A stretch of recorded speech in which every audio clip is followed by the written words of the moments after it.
Halo semuanya, selamat datang lagi di sesi bedah materi kita. Nah, saya beneran antusias banget nih hari ini. Karena kita bakal ngebahas sesuatu yang bisa dibilang jadi denyut nadinya fasilitas kesehatan yang hebat.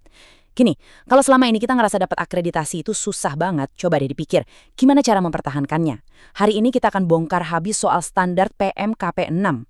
Kita bakal lihat gimana sih cara mengubah mindset dari yang tadinya cuma ngerasa, oke, mutu udah tercapai, menjadi gimana caranya mutu ini nggak pernah turun. Yuk, langsung aja kita mulai. Mutu rumah sakit udah tercapai, tapi bisa nggak sih dipertahankan?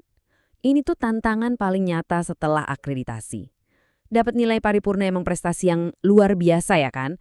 Tapi coba deh bayangin, apa yang terjadi 6 bulan setelah tim asesor pulang? Apakah kebiasaan cuci tangan masih sama ketatnya? Apakah kelengkapan rekam medis masih selalu diisi penuh? Nah, disitulah letak ujian aslinya. Dan hal inilah yang secara spesifik banget diatur dalam literatur standar kesehatan kita. Oke, agenda kita hari ini ya. Pertama, esensi standar PMKP 6. Kedua, mengenal siklus uji PDSA. Ketiga, kita masuk ke studi kasus kebersihan tangan. Dan keempat, mempertahankan mutu berkelanjutan. Sip, kita masuk ke bagian pertama, esensi standar PMKP 6 soal perbaikan berkelanjutan. Kemenkes tuh ngasih instruksi yang jelas banget loh. Bunyinya, rumah sakit mencapai perbaikan mutu dan dipertahankan. Ini bukan cuma jargon birokrasi aja. Ini tuh pesan tegas kalau mutu itu bukanlah sebuah garis finish. Mutu itu ibarat roda yang terus muter. Jadi standar ini ngewajibin kita buat nggak gampang puas cuma karena satu target indikator udah kecapai hari ini. Terus mandat operasional dari PMKP 6 tuh apa sih? Intinya gini, kita itu diwajibkan pakai analisis data yang objektif untuk nyari celah perbaikan atau buat mencegah kejadian yang nggak diinginkan. Tapi ingat, rencana perbaikannya nggak bisa langsung main terapin gitu aja secara buta. Harus dites dulu. Ini krusial banget. Kalau hasil uji cobanya ternyata emang bikin mutu jadi lebih baik, nah baru deh kita kunci perubahan itu jadi regulasi. Misalnya dibikin standar prosedur operasional atau SOP baru, biar perbaikannya nggak luntur dimakan waktu. Sekarang bagian kedua, mengenal siklus uji PDSA atau Plan, Do, Study, Action. Nah, alat apa sih yang kita pakai buat ngetes perbaikan tadi? Ini dia, siklus Plan, Do, Study, Action atau PDSA yang ditarik langsung dari standar mutu Kemenkes ini. Bisa dibilang PDSA ini mesin bertenaga turbonya PMKP 6. Metode ini mastiin kalau perubahan yang kita buat itu nggak cuma berdasarkan tebak-tebakan berhadiah, tapi benar-benar pakai pendekatan bertahap yang ilmiah dan terukur. Mari kita bedah 4 langkahnya. Pertama, Plan. Di tahap ini kita ngerencanain dan mengidentifikasi perubahan apa yang mau dites. Kedua, Do. Kita jalanin tes perubahan itu di lingkungan berskala kecil dulu. Ketiga, Study. Nah, di sini kita evaluasi dan teliti datanya. Udah sesuai harapan belum nih? Dan keempat, Act, di mana kita nentuin adaptasi apa yang diperluin. Dan coba perhatiin ini. Act bakal secara alami langsung nyambung lagi ke siklus plan yang baru. Ini nyiptain momentum yang nggak akan pernah putus. Lanjut ke bagian ketiga, studi kasus soal kebersihan tangan.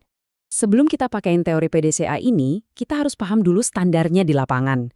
Kalau merujuk ke Permenkes dan standar WHO terkini, aturannya spesifik banget loh. Itu artinya, cuci pakai sabun dan air mengalir kalau tangan kelihatan kotor. Tapi kalau nggak kelihatan kotor, staf layanan kesehatan wajib pakai cairan berbasis alkohol atau hand drops dengan kandungan alkohol 60-80%. Ini adalah metrik harian yang pasti buat nurunin risiko infeksi. Nah, ini ilustrasi brilian gimana regulasi ketemu sama aksi nyata di lapangan. Di tahap plan, tim merencanakan target buat naikin angka cuci tangan di satu bangsal. Di tahap do, mereka eksekusi rencana itu dengan nambahin lebih banyak dispenser alkohol di titik-titik perawatan. Terus, di tahap study, mereka turun langsung ngobservasi dan ngukur kepatuhan staf pakai data objektif. Terakhir, di Act, kalau ternyata angkanya naik secara signifikan, mereka perbarui SPO dan bikin aturan ini berlaku di seluruh rumah sakit. Coba deh perhatiin angka 60-80% ini. Kenapa hal sedetail ini penting banget? Karena pas kita ada di fase study dari siklus PDSA, kita nggak bisa tuh cuma nanya, perawatnya udah cuci tangan belum? Kita harus ngecek metrik yang berbasis bukti dan eksak. Apakah cairan yang dari farmasi ini beneran memenuhi syarat 60-80%? Detail operasional kayak gini nih yang bedain antara sekedar niat baik dengan perbaikan mutu yang beneran. Terus kalau angkanya udah berhasil naik, apa selanjutnya? Kita melangkah ke bagian keempat, mempertahankan mutu berkelanjutan. Sebuah intervensi yang sukses itu bakal sia-sia kalau nggak ditanamkan jadi budaya rumah sakit. Standar PMKP mewajibkan kita buat dokumentasiin kesuksesan ini jadi laporan. Perubahan itu harus dikunci jadi regulasi, bisa berupa pedoman atau SPO baru. Tapi tunggu dulu, urusannya nggak berhenti di kertas saja loh. Prosesnya butuh pemantauan data terus-menerus buat mastiin angkanya nggak turun lagi. Dan pastinya ada kewajiban mutlak buat mensosialisasikan protokol baru ini ke semua staf, klinis maupun non-klinis, biar semuanya benar-benar ada di frekuensi yang sama. Jadi, sebagai penutup buat Anda hari ini, proses apa sih di unit Anda yang kayaknya butuh banget dieksekusi pakai siklus PDCA sekarang juga? Mungkin itu soal serah terima pasien, atau kelengkapan reka medis, atau mungkin manajemen obat berisiko tinggi?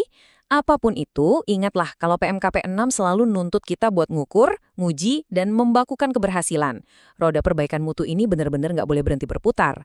Terima kasih banget udah gabung di sesi bedah materi kali ini, tetaplah kritis, terus berinovasi, dan sampai jumpa!